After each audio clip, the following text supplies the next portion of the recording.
Hello, everyone. Welcome to Cookies Enabled. I am Will, your host of the show, and welcome to our final live episode of the year of 2021 and our end of the first season, which went extremely well thanks to all you viewers and subscribers. I very much appreciate you all for tuning in and sticking with us, and I am very excited for next year. It is going to be a great season 2. Now, as you can tell, Andrew is not next to me here as he usually is, and I've removed his name tag, but he was available earlier today, and we did pre-film part of the show just so that way our last show for the season was all set and ready to go for you guys. So I have a little video to play for you guys here that will literally kind of sum up our first usual few topics, which would be space, as you know, news, as well as our memes and a few other random things. So stick around, and Andrew will be taking it over here and explaining why he's not here and where he is at, and I will be back in just a few moments here to finish up the episode with you guys. Alrighty. Hello, everyone. We are obviously filming this earlier in the day, but we are going to be shooting this kind of in 2 segments. So I'm going to do my live segment here right after this. So Andrew is with us right now, and he's going to be doing our SpaceX news and a few other random topics as well, which are awesome. So take it away, Andrew, here with our SpaceX news for the day. Alrighty. Well, been a little quiet lately with SpaceX, which we're used to. That's how it happens. You know, a bunch of stuff at once and then quiet for a bit. But we had a solid year. Yeah. I saw an article. They were posting all the statistics on it, and they had quite a year in 2021. Looks like they hit their landmark of over 100 successful landings in a row. Wow. Yeah, that's a lot of successful landings. Yeah, they launched 31 times in 2021. Jeez. Yeah. So, but their track record of safely landing a booster, they've hit 100 in a row over several years, which is impressive. Yeah. Their next year is going to be actually the 20th anniversary of their founding back in 2002. Also, congratulations there. That's wonderful. Happy 20th anniversry to SpaceX. For real. That, yeah, and what they've done in those 20 years is absolutely incredible. Right. I agree. I mean, they light years.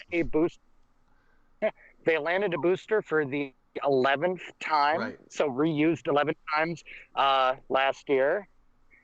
31 launches. Jeez. It was a good year for them. Elon had wanted, his goal was 45 launches, which is hard to get to. 31 still means you're doing several a month. Yeah. And that's a lot of launches in one year. That's 2 or 3 a month. Which is about standard for them, every 2 weeks or so, one of them. A few weeks ago, they had 2 back-to-back, I think within a day of each other, one from Florida, one from California. So they've had a lot of progress. Which is awesome. They're on a static flight for Starship, which hopefully we'll see soon. Right. Fingers crossed. That is not going to fly until February at the earliest, though. Just due to FAA, which is about standard for them every 2 weeks or so. One of them. We'll keep you guys updated with, they had you know, 2 back-to-back, I think within a day of each other. One from Florida, one from California. Great year for SpaceX. So they've had a lot of progress. See what happens this coming year. And we've got more missions already set up. They're getting ready for the 4th. We'll see soon.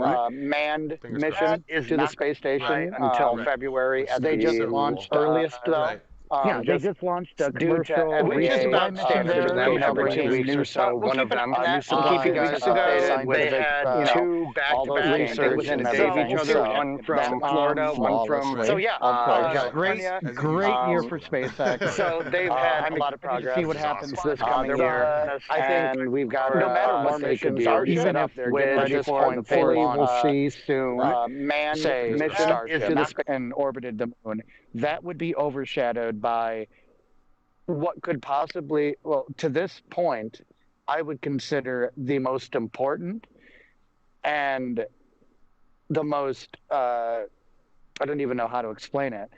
We've talked about it already. The James Webb Space Telescope. Yeah. We've been hitting on this for a while now. Launched on Christmas. I know, successful, totally successful. Flawless. It was a flawless launch. Everything was nominal, and now it's out there. I will send Will the link. There's a site called Where is James Webb? And you can actually watch in real time. It shows, I mean, there's no video, but it shows how far it is in its mission, where it is, the temperatures, all of this data. And it's absolutely incredible to see. It's going to be moving to a place they call the Lagrange Point 2. Now, these points, Lagrange Point is basically a position in space orbiting the sun where the spacecraft is essentially parked. It's going to be looking in the same direction all the time. It's a stable orbit. It uses gravity from the sun and the planets and all of this math that I can't even pretend to understand. But it's quite a ways away. I don't remember exactly. While we're talking, I will bring it up. Yeah, as I said, I'm not exactly sure the distance, but I do remember one of the reporters on TV was asking about, isn't there going to be some kind of delay between the communication? And they're like, no. I mean, like, you know, the radio frequencies go pretty close to the speed of light. I mean, it takes a second or two for it to get here. There's not much of a delay, really, even with all that distance. At that point, but currently, like I'm looking at it right now, it was launched 4 days, 7 hours, and 39 minutes ago. It's 358,000 miles from Earth. It is 540,000 miles to its destination at L2, that's what they call it.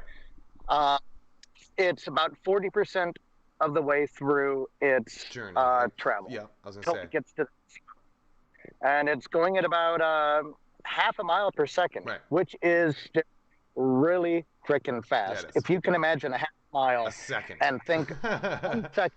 I can't even, Now, this is because of where it's going and how it's going to be working.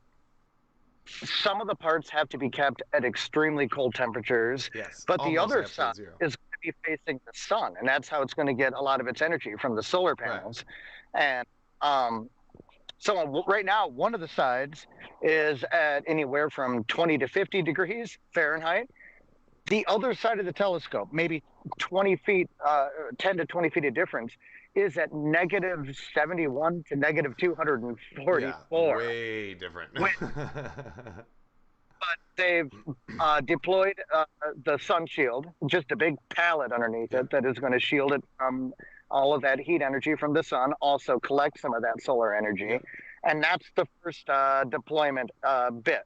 Now, once it gets to its destination, that's when we have to start worrying, crossing our fingers, and praying to whatever deity that we choose. Right, because this could be interesting. There's going to be about 200 to 300 different operations that have to happen to unfold the mirrors perfectly. Now, the crazy thing with this, these mirrors are extremely precise, and they have to be, because that's you're talking about you're talking 10, 12 meter. It's a huge telescope. But the thing is, when we build it on Earth, the temperatures are much, much warmer than where the telescope's going to be. If they I think what I read was if you were to expand just one of these, there's I think 9 different meters that make up the entire telescope. If you were to blow that up to about the size of a football field, you're talking. It's so flat, you're talking maybe a millimeter of difference. Jeez. Yeah. But that's when it's in its operating temperature. So they had to take that into account and build it. So there was more curve, so that as it gets colder, it flattens out more. Yeah. Yep. That's insane. Yeah, that's a whole other level of math that I don't even want to deal with. It is going to be able to look up to 13.6 billion years into the past, to the very first moments of our universe, once it cooled down enough that photons... Yeah. That's the whole idea, and I'm excited to see. The very first split second to the universe, it was so hot, matter was not in a way we think. Protons, I mean, electrons... I'm just excited to see if they even get this thing all unfolded and all fully operational, because we got a whole ways to go before that happens. It is absolutely... it's going to do what Hubble never could. Now, you've seen the Hubble Deep Field photo, right? Oh, yeah. The one where they look at yeah. So for everybody who doesn't know, they at one point they turned Hubble towards one of the darkest pieces of sky, just this boring, quiet little piece of sky, and stared at that for 10 days, taking hundreds of photos. And like I said, an unassuming piece of sky, and the size of that bit of sky that they were looking at is tiny. Yeah. We're talking someone. One of the good examples I saw a few days ago was that if you stood at the ground floor of an 8-story building, think like a grain silo, completely empty, and on the roof, 8 stories up, if you cut a hole the size of a dime, and tried to peer through that, that's how tiny a portion of the sky that Hubble looked at for 10 days and found over 1,500 galaxies. James Webb Telescope is going to be able to look at a piece about 100 times smaller than that and find even more. It explains just how huge the universe is, how tiny we are. So, Merry Christmas. That was the best gift we could have. It's not over. No, we have a long ways to go before it's all said and done, but we're close. Okay, sorry about the interruption, everybody. So we are back, and Andrew is in a special location suddenly. As I said a little earlier at the beginning of our recording, I was walking into work. But the cool thing is, thanks to volunteers and students from the local Charlevoix High School and a few other organizations, we'll post some links to them and down in the description. They built these really cool geodesic domes in one of the parks near the marina downtown. Awesome. It's a way for people to enjoy takeout food or just relax or read a book or something in the winter. And there's a space heater. Yeah, that's pretty awesome. So that way you're not going to be freezing. Actually, extremely warm. It's wonderful. This is a great idea for the city. We're right on the lake, so we get very high winds and a lot of cold temperatures. Yeah. Enjoy it. Some people still, they don't feel comfortable eating indoors. Yeah. But they also don't want to just go back home. And they would usually sit out at these tables. So they built these domes around it. It's just plastic, basically PVC with a plastic covering. Right. But they're good quality. They've got a heater right next to me. And whatever works, right? It's a fantastic idea. I love it. It's probably quieter in here, so I'm sure my audio sounds a little bit better. But I found a good place to finish up, and maybe in the next few weeks I'll have to do our live streams from here or something, because this is really nice. But yes, yeah. Yeah, so that was. So we just wrapped up talking about James Yeah. Webb. Uh, Again, I'm excited to see what comes from this. Me It's too. going to be, we're going to learn a lot of secrets about the very first moments of the universe. And uh, fingers crossed and Godspeed to the entire uh, community that's been working on this Seriously, for yeah. over a decade. Yeah, they need it. So you got Yes, memes. we got some funny memes for the end of the year. And a little Chris Farley, love him to death. Um, you've heard of Elf on a Shelf. Now get ready for Farley on a Harley. I love it. These come up every year. Ever since Elf on a Shelf became a thing, Yes. people have found other ones. And then, I thought we just got out of Christmas. It's still the Christmas spirit. By the way, I hope everybody who celebrates Christmas had a great Yes. holiday this year. If you don't, happy Right. Hanukkah. Kwanzaa, I know that just started the other day. Yeah, yeah. So, Yeah, everybody had good holidays, got to spend time with their family. right. After last year, I'm sure it was very hard on some Right. people. So We hopefully this opened brings a laugh.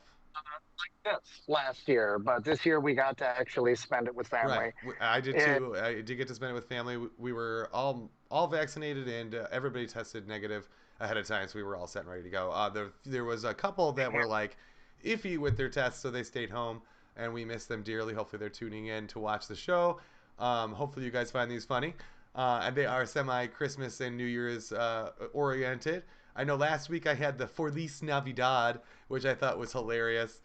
Um, Mhm. and I had a couple coworkers tell me that they just died laughing when they saw the Feliz Navidad sign. I'm like, that guy must have had a terrible, terrible ride to work because, to do that to a sign just to entertain yourself a little bit is awesome. So I love it. Anyway, okay, so the next one here was for your elf. I'm sorry, you've heard of Elf on a Shelf, but what about um, Anakin?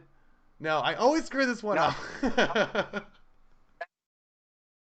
Lando on a Mando. Thank you. Mando. Lando on Mando. I don't know why I always think Anakin. I don't know why that always messes. Um, yeah, definitely, definitely hilarious though. I love the Star Wars references specifically. They're just, I don't know why they're so much funnier than the rest. I guess because it's easier to rhyme with the names and stuff is probably why they're funnier. I don't know, like Yoda.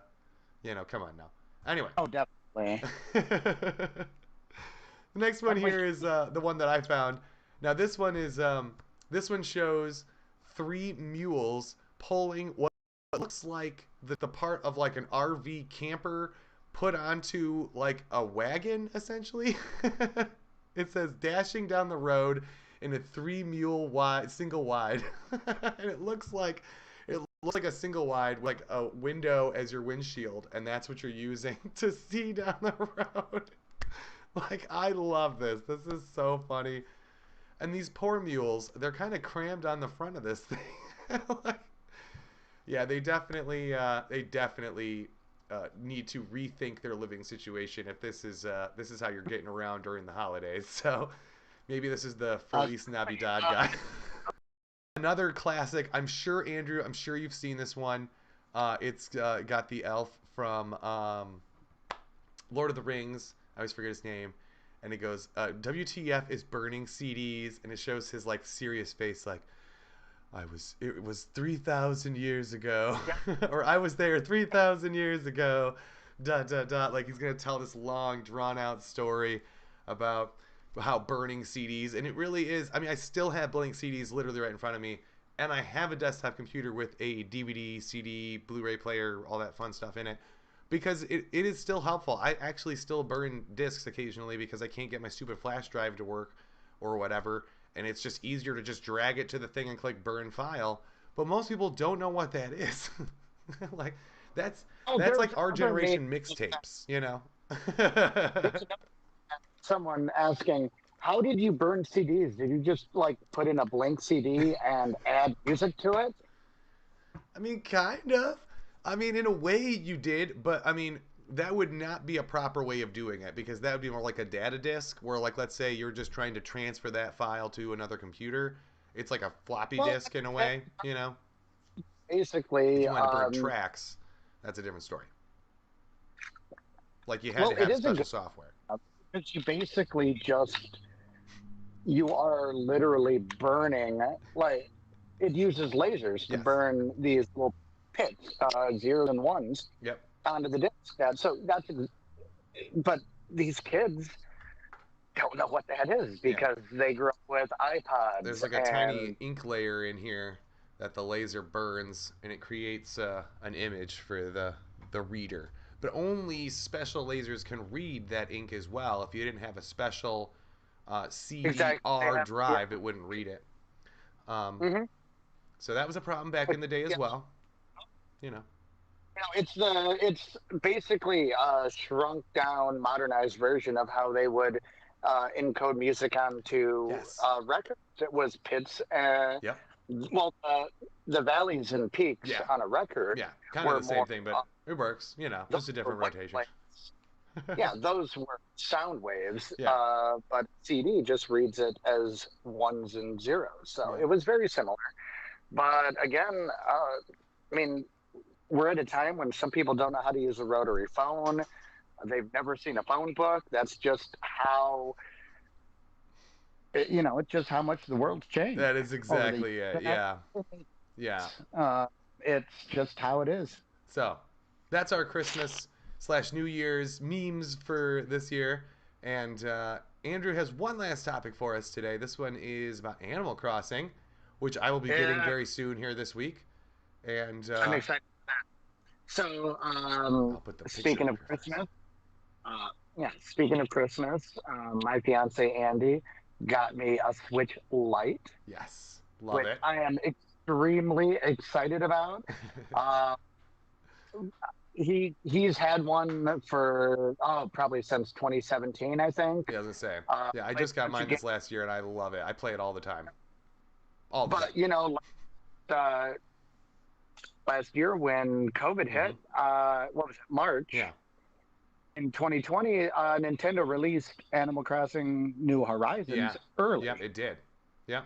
Because they realized everybody's stuck at home. Yeah. They're going to need something to do. This could give them some semblance of a daily routine. It actually proved in scientific studies that they conducted last year to be good for a lot of people's mental health, to keep them, when you had nothing else to do every day when you were locked down, you could hop on the Animal Crossing, do your chores, talk to people. Parents, grandparents could visit their kids' islands and interact with them. It was very good for a lot of people. Right. And the game's still going. Andy's been playing it since last May. Yeah, they've had a couple expansions. I think, 2 expansions for it already, or just the one, maybe? Well, they do some seasonal updates, but they had a big update. So right now they're on the second full version of the game software, 2.0.4 they call it, which added a lot, added a few cool features that apparently people who played the older versions were hoping for. Okay, cool. So some updates. That's good. It keeps going, but so I got a Switch Lite. I mean, I didn't need the full Switch. Right. We already have one. We have all the games. It was a cheaper option, but it's still capable of playing everything. Right. And I got that for Christmas. And I was gonna say, Animal Crossing. I love my Switch Lite. I played both. I borrowed my sister's original Switch, and loved that very much. But it was a little bulky to try to play just on the machine itself. Like when I had it docked and I was playing on the screen, the big screen, like the TV, that was great, and I loved that feature. But when I'm sitting there playing by myself, I love my Nintendo Lite, or my Switch Lite is so perfect for that. It's smaller, a little more compact, but it still has all the capability. But what is today? The 29th. So I've had it for 4 days. And I'm already addicted to this game. I've been playing so much. I just started my end. Anybody out there, any of the viewers, send us a message if you want. Once Will gets it, if you want our friend codes, come and visit. My island is just starting. Yeah, I was gonna say I haven't started the game yet, but it use is that link up there. I don't know, even the boring bits, just, having to go and find wood or stones or shake trees. The game is just so ridiculously adorable. It doesn't matter. It's just fun. It is completely. That's the whole idea, right? I'm loving it. I'm excited to keep going with it.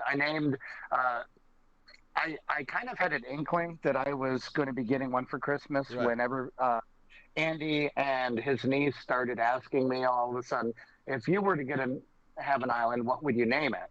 So I'm thinking, I might be getting one. That's a pretty big hint. But I got one. I named it Cortland after the street I grew up on. Right. I thought that was, cool. Nice and fitting. It's beautiful, and I already have a few friends, so I'm really excited for what it's going to look like in 3 or 4 months. Oh yeah, I'm sure it's going to be awesome, and I'm excited too because I'll be very, very much getting this game later this week. I got my gift card to Best Buy, so I'll be going over there to get that. I might even just do the download digital stuff and do it that way, so I don't have to go to the store. We'll see. But yes, I plan on getting that for my Switch, which I have here in the background as well. I'm super excited. Maybe through all the video, we can show everybody our islands once they're built up a bit. Absolutely. Maybe do an Animal Crossing episode of, hey, this is what we're doing. Absolutely. Yeah, we might have to. We'll look into it, everybody. But yeah, if you're on Animal Crossing, send us a message on Twitter, Instagram, Facebook. We'd be happy to, be friends with you on there. Bring you to our island. Right. It's a lot of work. Everybody needs help. They need different fruit. They need different supplies. Right. And it's it definitely helps. I do remember that from the DS version where you definitely needed help from friends, and it was great. I mean, you're just giving each other things and kind of help each other out and doing stuff together. It was always fun. Yeah. I can't wait. Hi, everybody. I'm super excited. We're going. But yes, I definitely, this is a good game for most people. I know Best Buy has it on sale right now, and I think Target also has it on sale. It's only about like $10 off the normal list price, but hey, that's different. I know Nintendo very much does not like to put their games on sale. You'll almost never find one lower than like a $60 price tag, but Best Buy does have it a little cheaper right now, so check them out if you guys are interested, or if you want to buy the game. That's the cheapest place I was able to find it if you're not looking for used copies anyway. So, but anyway, everybody check out Animal Crossings. Hopefully, if you guys have it already, email us at that email above, and we will, get your friends' codes and add you guys to the games and play along with you. That'd be awesome. Send us a DM on Twitter. Send us a message on Facebook, on Instagram. I would recommend not posting your friend codes in a comment because you don't know who will do DMs only, please. But yes. Go with that. And otherwise, I think that's all I got today.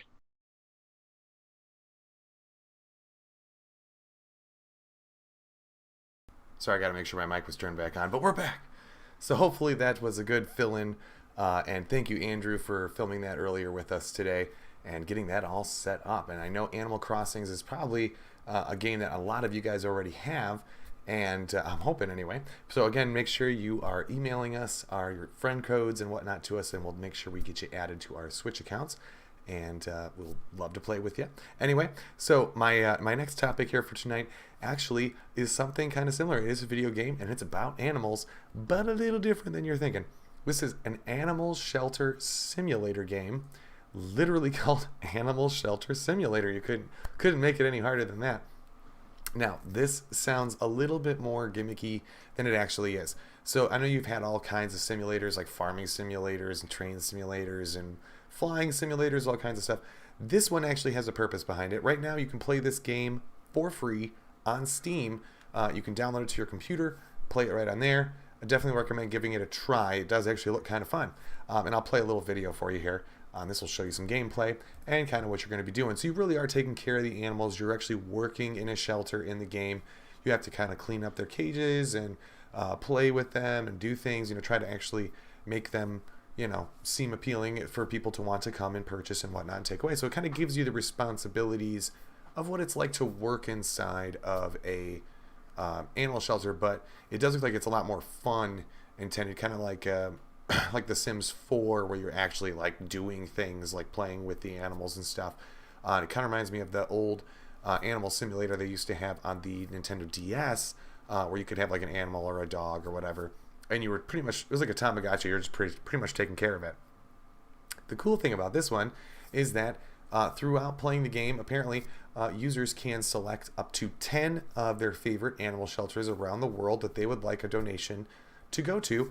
And during the, I think they said January 9th, 2022 was the last date that you can play for free. And the donations and whatnot that they collect through that time will all go to those top 10 / top 5 of the shelters that get picked worldwide will get $2,000 up front. So that's kind of cool. And of course they did say, everything is going to be verified. We're going to make sure these shelters are legitimate before we're just sending out money to random animal shelters. So at least they're checking their facts, which is always a good thing. And I think this actually looks kind of fun. This looks like a really interesting game. It is only in a beta state right now, so it's probably a little glitchy. So if you do play, download it on your computer, don't be mad if it's full of bugs or whatever and needs a lot of work. Beta is usually like that, but it does look super stable from what little gameplay I have seen. It looks very fun, and I think this is a kind of a nice sidestep from Animal Crossing, because that's more human interaction, and this is more how humans in real life interact with animals. So kind of the reversal here of the two games. But I really like the ambition they're doing with the donations, and I think that's really, really commendable. Honestly, you don't hear many game companies going out of their way to donate to other, causes, especially to animal shelters. So very, very cool.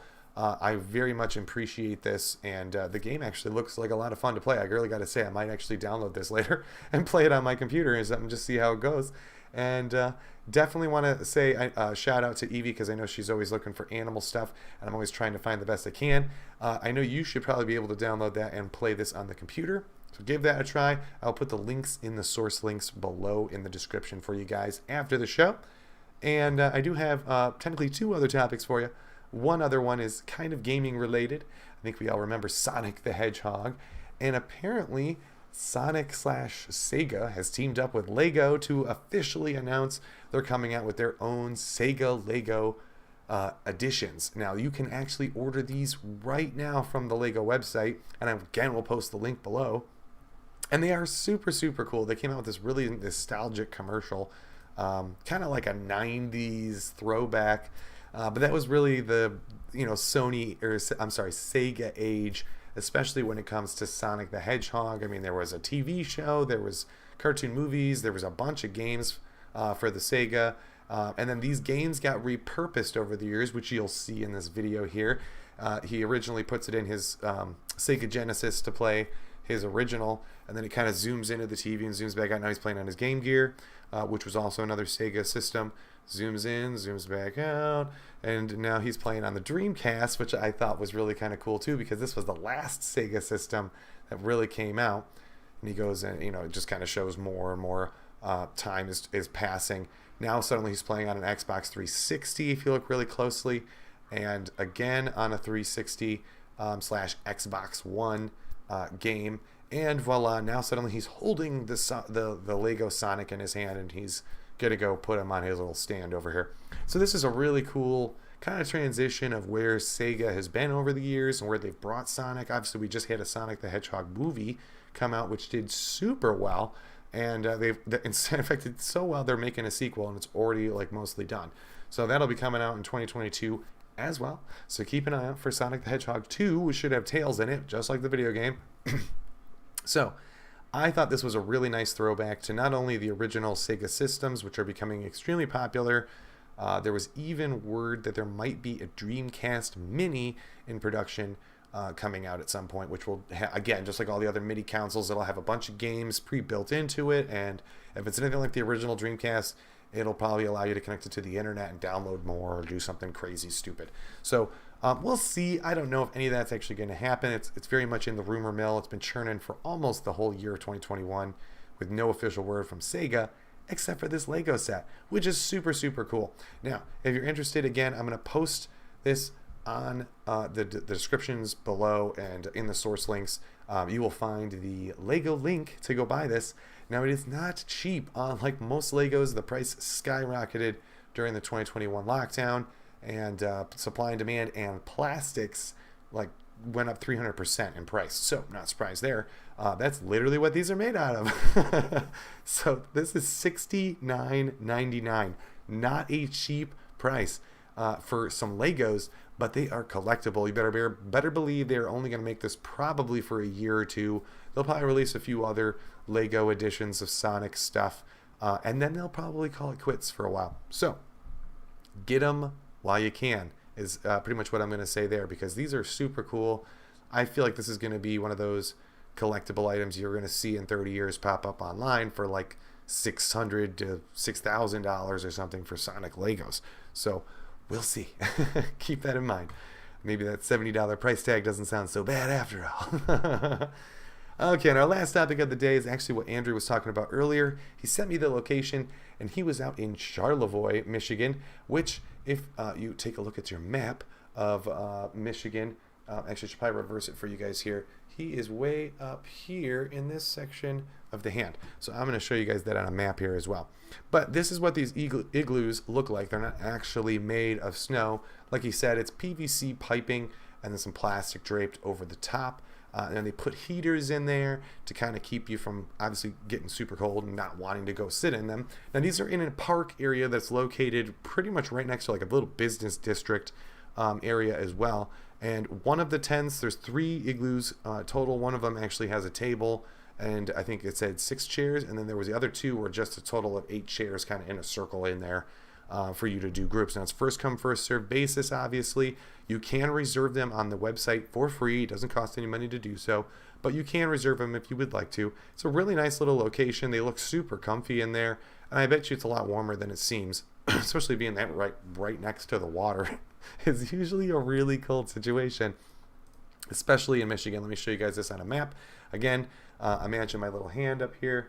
I got to flip it around for you guys. We are pointing at this section of the map, kind of the index / ring finger of your hand here is where Charlevoix and that little inlet is. So you see it's Lake Charlevoix, and then there's a little canal that kind of connects to Lake Michigan through Lake Charlevoix, and that way, that's pretty much where that is set up. So you're right on the canal there. Really cool. So thank you again, Andrew, for sharing that with us. And again, I really hope everybody has a happy new year. We want to say thank you to everybody that did tune in to watch the episode. I had a few jumping in and out today, so I appreciate you all for tuning in and watching. Again, don't forget to like, subscribe, and share. I really appreciate the few people that have done that so far. We have been gaining some subscribers over the this year, and I'm really excited about that. So thank you. And definitely stay tuned for this coming year. Next week, we'll be back again for another episode in the new year. And hope you guys all have a great ball drop. But I want to say thank you again. And I know Andrew says Happy New Year as well. Thank you all from everybody here at Cookies Enabled. Hope you guys have a wonderful new year. And we will see you guys next year. I know I learned something new, and I hope you guys did too. Take it easy, guys.